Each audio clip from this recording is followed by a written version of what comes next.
que você falasse um pouquinho sobre os símbolos que remetem ao semblante da passagem do tempo no Macunaíma. E o bom é que a gente não combinou, né, essas perguntas. Eu queria fazer um roteiro, mas deu data de... É bom perguntas porque vai direcionando a pesquisa. Os semblantes da passagem do tempo, né, são os primeiros símbolos que Gilberto Durand ele usa nesse livro aqui. Eu sou a louca que gosta de pegar em livro quando eu estou comentando. Então, esse livro aqui ele é dividido em 3 partes. Né? Tem o livro 1, o livro 2, ele é dividido em 3 partes. Gilberto Durand ele fala o seguinte, que o imaginário simbólico, né, é tudo aquilo que foi criado pelo homem, principalmente, mas trazendo para a nossa cultura, né, uma determinada cultura. E ele fala assim, a cultura ela pode ser diurna ou noturna. Tudo depende da forma como essa cultura vai encarar os semblantes da passagem do tempo, né? Que os semblantes da passagem do tempo, aqui Durand fala que são os símbolos nictomórficos, catomórficos e teriomórficos. São uns nomes estranhos, mas nicto referente à noite, né? Catomórfico referente à queda. E teriomórfico referente aos animais. Só que isso aqui não esses símbolos eles são tomados de forma simbólica, levando em consideração a obra de Macunaíma, contextualizando a obra literária, né? Para quem não conhece, eu vou explicar um pouco, tá certo, Deodato, um pouco da obra e vou explicando os símbolos na obra. Eu acho que fica mais didático, né?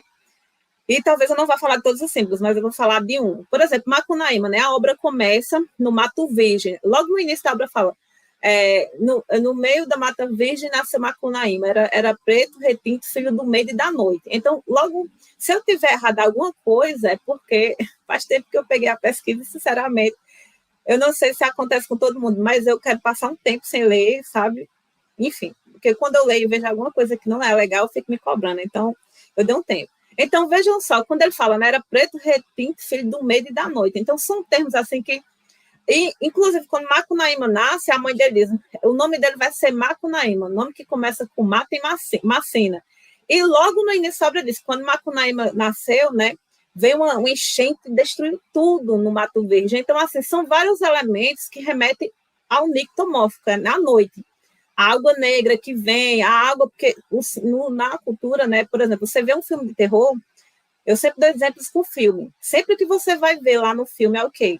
O cabelo preto descendo, né? Aquele negócio, uma água preta, negra lá. Então, todos esses elementos que remetem à noite, eles têm aquela coisa de trazer a morte, né? Se remetem para a morte. Então, Macunaíma, né, tem esses elementos simbólicos que remetem ao nictomórfico, ou seja, os símbolos que remetem à morte. Então, a forma como a cultura vai encarar esse símbolo, ela vai aceitar o símbolo como sendo uma coisa natural, fazendo parte ali da cultura, ou ela vai lutar simbolicamente. Então, trazendo elementos práticos, assim, né? Quando a cultura ela luta simbolicamente contra os símbolos da passagem do tempo, né? Ou seja, a morte, é uma cultura diurna. E aí, Gilberto Durand vai trazer vários exemplos, né, de luta simbólica contra esses semblantes da passagem do tempo.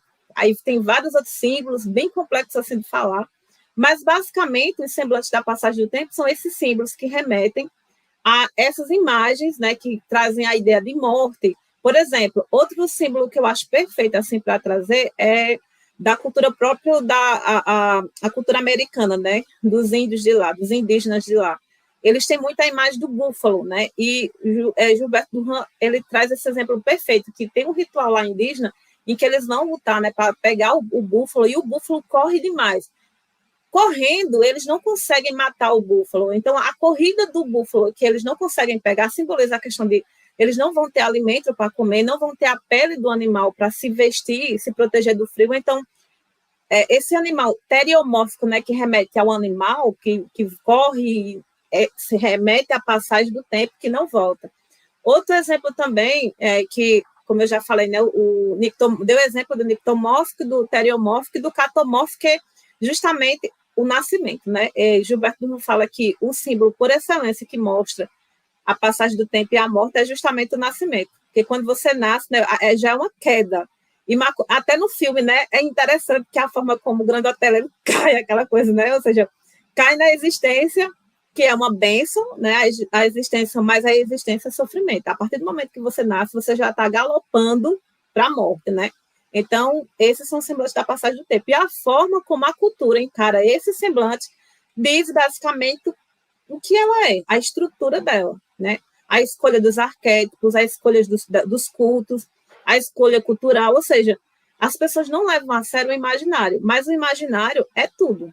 Tudo que você crê é o imaginário, né? Não dizendo que, por exemplo, não estou relativizando, Deus não existe, não. Deus é uma realidade. Você pode, inclusive, é interessante que quando eu entrei na universidade, eu era ateia. Eu realmente não acreditava mesmo. Para mim, tanto faz como tanto fez. E no segundo ano da universidade, eu me converti, pesquisando. Aí tem uma frase do próprio Gilberto de Ramos, que não é nesse livro, As Estruturas Antropológicas, eu não lembro qual é, mas eu vou pesquisar e depois, em outra oportunidade, eu cito aqui. Ele fala como é que se explica que os cristãos acreditam, né, em Deus. Eles são experiências deles que não adianta, né? É uma coisa assim. Então, o imaginário, ele está para além disso e está junto disso, do cristianismo, né, a questão da fé, né? E eu acho interessante falar também, né, o imaginário ele é muito importante no contexto social em que a gente vive, e que nunca foi tão importante a narrativa para o imaginário, seja a guerra que a gente vive, é uma guerra do imaginário, né? Cada um quer construir narrativas, quer suplantar a sua narrativa como centro para destituir a outra. E isso é muito grave. E eu fico feliz que as pessoas se interessem pelo imaginário, porque é uma forma delas se defenderem também, né?